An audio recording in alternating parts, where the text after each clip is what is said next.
Welcome back to the Garden Hutch. Today we'll discuss week 21 of 2022. Let's get going.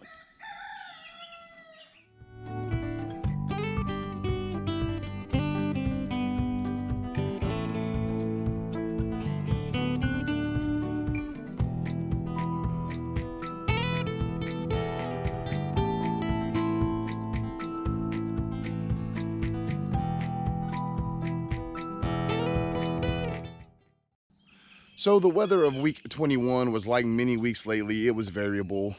The way it started off was really weird. It had been super hot, as most of you who have been following us know, but this week started off, I believe Sunday and Monday, the high was like 61 in there. And then the lows were in the 50s, which was great for things like our beets and our greens, lettuces, that sort of stuff. They love that. But things like these squash behind me, or tomatoes, peppers, that sort of stuff, they prefer warmer daytime temperatures and warmer nighttime temperatures. So they didn't grow as much as they had the previous weeks, but this upcoming week, we are going to get a lot of growth. I anticipate in the next 2 weeks, a lot of our plants are going to double and triple in size. The reason for that being is the actual temperature of the ground plays the biggest role. So now that our raised beds, they warm up faster, and we've talked about that in other videos about why raised beds are a little better than planting in the ground. Raised beds do warm up better, which is better overall for your vegetables, having the warmer temperatures. So this week, the lows are only going to be in the mid 60s and the highs are going to be in the low 90s. We're going to have a high humidity the entire week, and all that's going to do is that's going to start triggering these summertime grow patterns for our plants. That's what we want, right? So we're going to have to be really diligent though about picking, about pruning, and about paying attention to pests, because pests also know that whenever these things come in, their favorite foods come available, right? They like tomatoes just like we do. They want to eat our zucchinis, and a lot of them want to eat our zucchini plants or our tomato plants in addition to the fruit. So it's something that you're going to have to be cognizant of going forward. You know, like our folks up north, our friends up there, they probably don't quite have to worry about it just yet as much, but your horned worms are going to start coming out. We've already seen the cabbage worms. We've had to take off the kale. You know, we'll go through and we'll look at the squashes. We trimmed and dust those, that kind of stuff or whatever. But the reason I wanted to start with the weather this week is because it's time to start moving into my summer gardening patterns. And what that means is, right now you can see there's light outside, birds and everything are going, but it's 5:45 in the morning here. So with it being today's going to be 92% humidity, the temperature is going to be about 93 degrees. You do not want to be outside, you know, after say 1 o'clock. You're going to melt, you're going to sweat.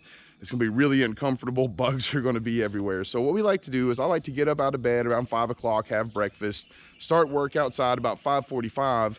Then try to finish up by 1 o'clock. Try to get all the garden chores done, all the yard stuff, trees, all that stuff sort of taken care of. So that's something to consider. Now, this may not even be relevant for where you live. You may be moving into a very temperate part of your growing cycle, but here in 7B, here in the South, it's going to start getting hot, and it's going to start getting hot quick.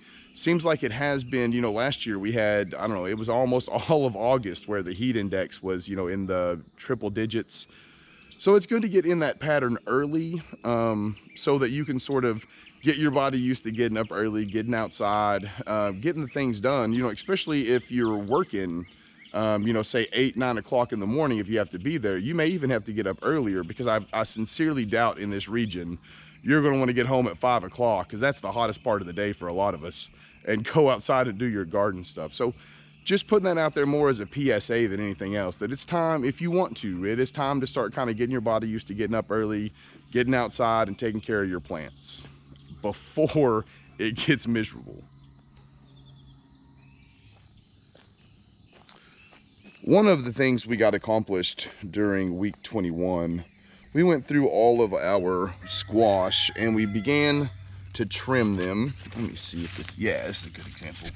You can see down there, this part of the bottom stem, how long that is going into where we've dusted. What we like to do is, you see those little flowers right there?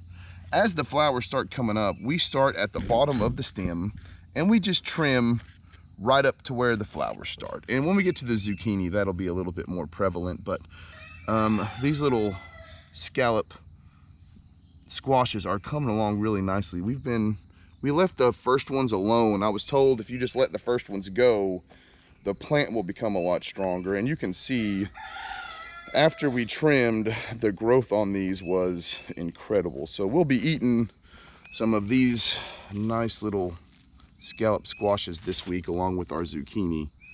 I'm really excited. But that's one thing we got done. Let's step over and look at the zucchini plants. I think that'll be a better example of the actual pruning. And morning sun, these plants love morning sun. I was just observing over here. It's a little embarrassing. I got some grass I need to get out of here. I'll be weeding most of this week too. It's another consequence of the nice weather. Not only do our plants like it, but so do the weeds. So that'll be a lot of our time this week. But let's get in here. We'll move over here to this zucchini plant in the top. It's a great example. Nice, big, full leaves. Look, we'll be picking that nice zucchini right over there today. So, but down here you can see this. All right, you see these little open things? This right here was the flower that came up yesterday. We took the top off for pollinators. So every couple days I'll come out and I'll take these up to the first flower that's available. And I'll trim all the stuff back. And what all that does is it prevents the opportunity for the leaves to die and have dead matter on the stem that will attract other insects to that dead matter. I did a whole video earlier this week on garden inspections. I'll put that up here on the link so you can see it. A lot of it is sort of repeated material, but I just wanted to show how we did this here. And we do, as always, we keep that diatomaceous earth on the base of our squash. We do this every time that we go through. We'll probably do about every 10 days or so. Because of the way the squash leaves up here, how broad they are, when the rain and water comes down, it doesn't wash that away. So if you notice it's washed away though, it's worth your time to go ahead and just put a little bit more out. It's really cheap and it does keep the boreworms away, which is the biggest pest. But just kind of showing my point about these zucchinis. We got that one zucchini, and then you got this one and that one over there. Two more on that end of it. So just today alone we'll be probably taking out 5 or 6 zucchini, and that's just sort of the beginning. So I love zucchini. It's real prolific, and it's one of our favorite of the summer vegetables. One other thing we got done was, and we had talked about this before, about how the tomatoes had started growing.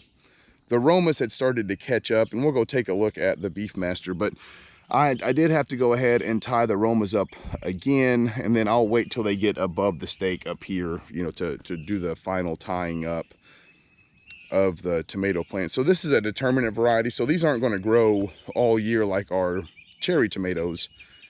That's the reason that we gave them sort of the shorter stakes and the bigger round, and we didn't worry so much about the tomato cages. Once our cherry tomatoes get going, I'll kind of show you our strategy on them, because they're a determinate variety and they're handled significantly different.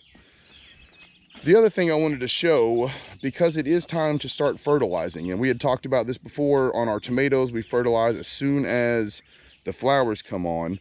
There's a second time you want to start fertilizing. As soon as you start getting half or more of your tomato plants with the fruit on them. So this morning, out of our 8 tomato plants, we have 7 that actually have fruit on them. And so maybe I'm a little behind. I probably should have been doing this earlier last week. They just weren't growing as much with the temperatures. So going into this week, with it being 90s, it's going to be necessary for us to, we might as well go ahead and fertilize the tomatoes, right? I'm just looking at these beans while we're out here. These are the green beans, pole beans, of course. You can tell they're obviously on poles.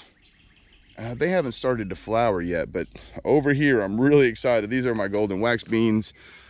Anybody who watches the channel knows that these guys are my favorites. I love golden wax beans. So I'll put this whole bed in. They're all starting to flower. It will not be long now, and I will be eating all of the golden wax beans. Speaking of harvesting wax beans, what that makes me think of is one of the goals I have for our YouTube channel this year. I am terrible about filming the picking of the gardens. I'm obviously a novice at this. This is our first year on the YouTube channel, and so for me, I've kind of have everything scripted out. I have 2 videos a week, the vlog, and then another video. I don't really think so much about picking our garden. And I know whenever I first started doing the research, that's what I wanted to see. I wanted to see, what sort of vegetables are you getting? Okay, I see how you're planting the stuff, but how does it do in the end? So that's something I'm really going to concentrate on today. So if you notice that I'm not doing it, leave me a comment below and I'll start doing some shorts. I think the way we're going to approach this is, Leslie and I, we usually pick the garden together. She gets up a little later than I do, so I'll get out in the garden, you know, between 5:15, 5:30 every day. She won't get out of bed until usually 6:30ish or so. So she'll get out in the garden around 7, and she likes to pick. So what I'm going to try to do is have her pick, and I'm going to film her doing that, and we'll put that together as sort of a, I don't know, like a weekly score or, you know, something. I'm not sure what we'll call it, but I just wanted to throw that in here so that maybe you guys can help me stay honest on that. I really want to show the food that we get. I want to show the good and the bad, you know. So if my wax beans, for example, if I don't get as many of them as I want to show that, so that, as you know, on a channel and with our viewers, we can sort of diagnose what happens, and then we can go into the next year with a plan to make that better, and everybody else kind of know why we made the plan and how it went and stuff. So I just wanted to drop that in here. So try to help keep us honest when it comes to showing our actual pickings during the week. Bray, having fun with your stick this morning? As we had mentioned, the heat coming back are good for some things and not for others. Our beets over here, you can see they are not as happy as they usually are. The leaves are starting to turn a little bit darker. That just means that they're starting to get to that point of the year where they're getting too much heat. So what we're going to do, all the way, let's step back maybe so you can see, on this left side, on my left, right over here, that is beets. Over here are turnips. Now, these turnips will grow for another 6 weeks or so. They're not going to be too bothered by the June heat. These beets will be. So over the course of the last week, we have eaten several beets, and through the course of the next 2, we will continue to eat out of this bed. What we're going to do is, once we get to that point of the summer where the beets can't take it, we'll pull the rest of the beets out and we'll roast them and keep them for the rest of the season for our salads. And we'll replace all of this with turnips. Now, while these turnips are growing, we will walk in to start thinning out these greens. We'll probably start with the bottoms for the baby greens in our salads. Then as enough of, you can see a lot of these bigger leaves here are starting to develop, and these are delicious cooked. So you can just wilt them, cook them till they're tender, and they are delicious. Michael, I don't care what you say about that. My cousin who watches these, he despises turnip greens, so I'll give a shout out to him. But that's kind of our strategy, right? So we'll start eating off of this half. We'll let this half of the turnips grow right over here. We'll eat through this, and then hopefully in 3-4 weeks, we'll have some nice sized turnips. At that point, at the end of, say, June to mid-July, what we would like to do is pull all of these turnip greens out, eat the turnips, re-prep this bed, and let it sit for about 2 weeks to get ready for our fall beets. Now, let's keep that in mind, and then when we get over by the bees, I'm going to show you what I think we're going to try to do this fall. Before we move on from the pallet garden, though, let's just take a look. These carrots, man, they are coming along nicely. The base of some of these, you can see down there, a lot of these are going to be really nice sized carrots. They have been thinned out. We have some down there that need to be thinned out, but our friend, when they come over with their kids, they love pulling carrots. So actually what we've kind of done is sort of let them have the pick of the carrots, and Leslie and I'll just pull them sporadically throughout the week if we feel like we want something crunchy in our salads or whatever. But this is another thing that I'm going to bring up when we get over by the bees here in a minute. This bed should start growing significantly whenever the heat comes in. We got this little bitty baby plant down there, and I don't know what's going on with it, but it's healthy. I've looked at it. It's healthy. It's got buds on it, so I'm not sure. We got 2 of them. This guy there, and then that one over there. And the weird thing is, I believe that's a bell pepper and that's a banana pepper. So they're different varieties even. But I was excited because I love me some banana peppers, and look at that already. We have banana peppers. So now I'm gonna just throw this in there. If you have never done this, If you smoke some Boston pork butts, pull them apart, make yourself a sandwich out of it, put fresh sliced banana peppers on top of that sandwich, you'll probably never eat it another way. I tried it 2 years ago that way, and I have been obsessed with trying to grow enough banana peppers to eat that sandwich all summer. So just a little PSA, if you haven't tried it, banana peppers on a smoked pork sandwich is one of the best things I've ever had. One of the themes we did in our last video during the middle of the week was making sure you do your garden inspections. And I came out to do my garden inspection yesterday, and check this out. Now, we did spray these with neem oil.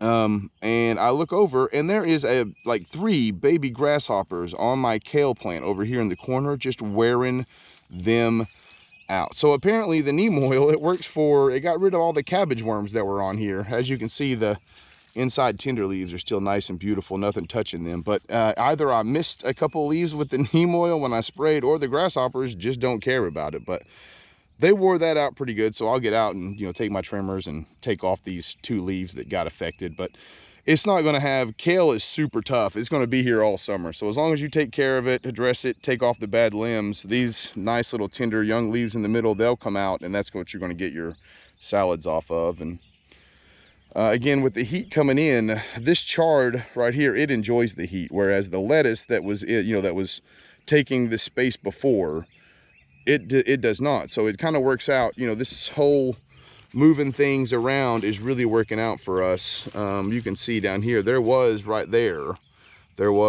lettuce. The whole thing died off when it got 90 after I cut it, so it's not going to come back. I'm hoping we can get a bit more lettuce before everything starts bolting. But you can see this over here, this leaf lettuce is starting the bolting behavior. The bottom of the stems, they're starting to grow thicker and grow taller. And what happens is, when it's cool, all your lettuce comes from a short stem. When it gets hot, that stem goes up and it creates a stem out of it that's going to throw seeds off. And once that happens, the lettuce gets really bitter and you can't really eat it. This is another example of bolting behavior. You can see these little, it's like a real thin line on the tips of our lettuce are starting to turn black. That is an example of, we kind of know at that point, before long, these are going to go. They still have the nice inside heads that we'll eat and that sort of stuff, but you can see the difference. This one was cut when it was turning hot, and there's no growth on it. This one right here was cut whenever it was cooler, and you can see that we're getting growth out of the bottom stem.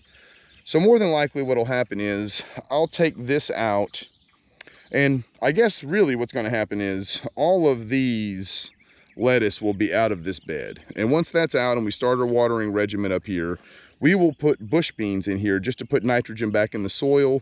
That way we don't have to rotate so much of the soil, so that when the fall comes, we can put like an inch of high quality compost from here at the homestead on it, and then we'll just redo this bed the exact same way. We'll leave our parsley there, we'll have our beans in there for a nitrogen fixer.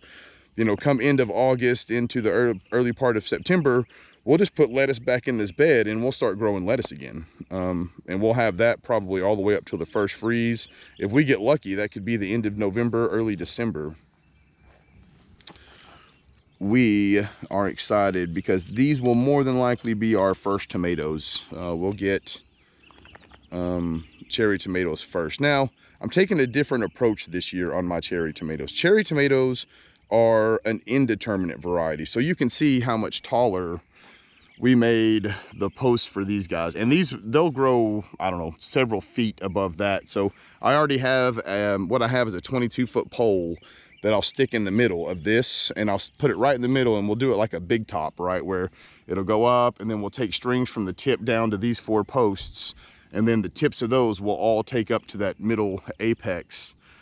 Because at that point, these plants are going to be so large that their limbs will start kind of going out, and it'll sort of keep that same shape above this, but it'll give it the support at the top that it needs. But anyway, generally on my cherry tomatoes, I will trim the fire out of the bottoms of them. But because I'm growing them in this 4x4 this year, what I'm hoping to do is, I'm hoping that I get enough airflow through the bottom of this to keep the disease and stuff down. but I'm going to use the plant's natural foliage to help break up some of the evaporation on the bottom of the bed, right? So we talked about it earlier in the video. It gets hot here in Arkansas, and it's going to get hot this month, or it's going to be June. This upcoming week, middle of it will be June. So we're looking at consistent 90-degree temperatures every day, and it's not going to get that cool at night. The lows will get down, 68 to 70 degrees usually on average. So what we need is a way to naturally keep as much water in the beds to prevent us from having to water more than we need to. But we'll water as much as we need to make sure that we get the production that we want. Are you rolling in the wet grass? I saw you, don't lie. So, okay, let's go over here real fast, and we're gonna step back. The bees, by the way, thanks to all you folks who were asking or whatever, the bees are doing fantastic.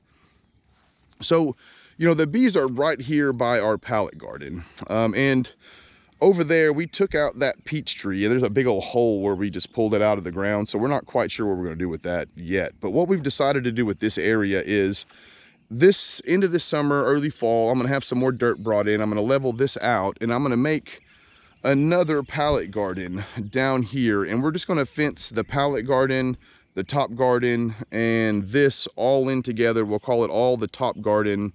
And that way I can fence it all in. But what I would like to do is put in long beds, probably somewhere between 12 and 18 feet beds.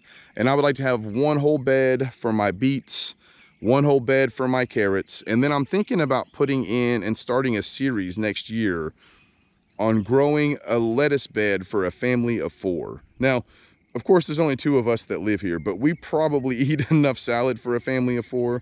We also have neighbors that have several kids that enjoy salads or whatever.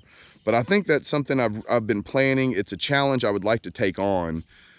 But having just a small amount of space, I really believe at this point, my gardening skills are to the point where I can do that, where I'll be able to rotate the correct greens through in that bed at the right time of year, so that you're constantly able to come out and pick a salad every day that will feed a family of 4. So the last part I wanted to go over for week 21 was the big garden. Now we went ahead and we got a little sprinkler out there now. We haven't run any sort of irrigation or anything to this garden, because many of you know we're not sure what the long-term plans is. So we just use like a little sprinkler we throw out there, and we water it just like we do everything else. It's probably not as efficient, but it gets the job done. But let's take a look at it. Leslie took a lot of time. She planted it. We're trying to overplant it a little bit with some beans to get some nutrients and that kind of stuff in there. And so far, believe it or not, it's looking really good. So this top row is where we have all this row all the way down. This row is all bush green beans. You can tell I'm a novice. Look, I got my shadow there. Hi, shadow. Anyway, so this is bush beans. These next 2 rows down, those are purple hull peas.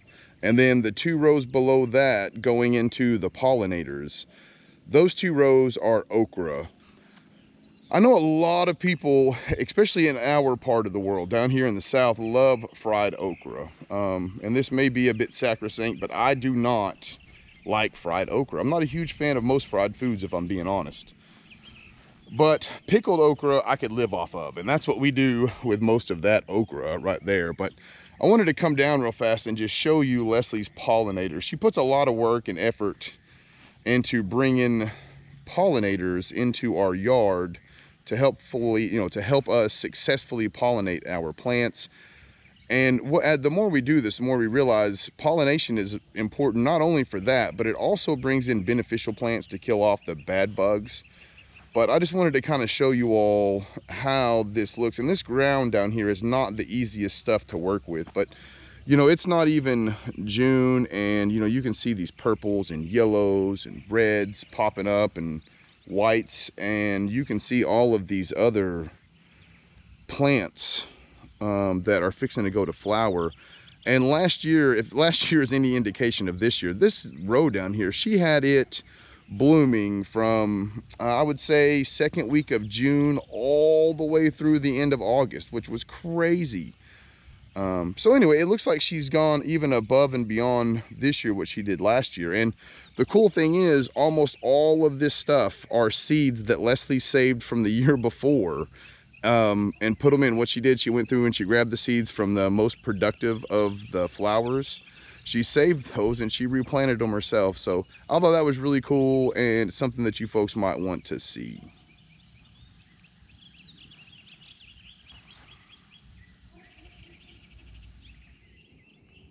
As always, we want to say thank you to all of you who have made it here to the end. If you haven't, just do us a favor, hit that little subscribe button. It goes a long way in helping us out, and it's free. If you enjoyed this video, consider giving it a like. Until next time, I hope all you folks take care of yourselves. Peace.